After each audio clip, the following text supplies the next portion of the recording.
আসসালামু আলাইকুম। আজকে আপনাদেরকে দেখাবো কিভাবে অন্যের মাথায় কাঁঠাল ভেঙে খেতে হয়, অথুকু কিভাবে কাঁঠাল ভাঙতে হয়।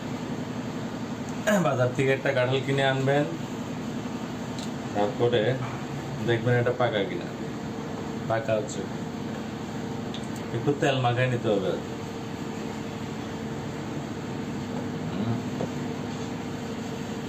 না হলে কাঁঠালের কষ্ট হাতে লেগে যাবে।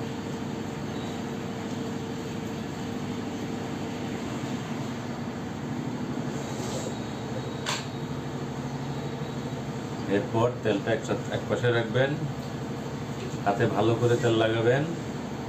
এইবার কাঁঠাল ভাঙবেন।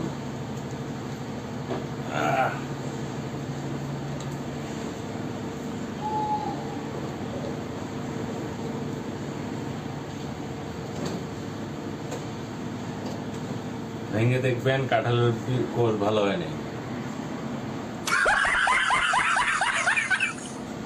Bye bye. এই ভিডিও আর করা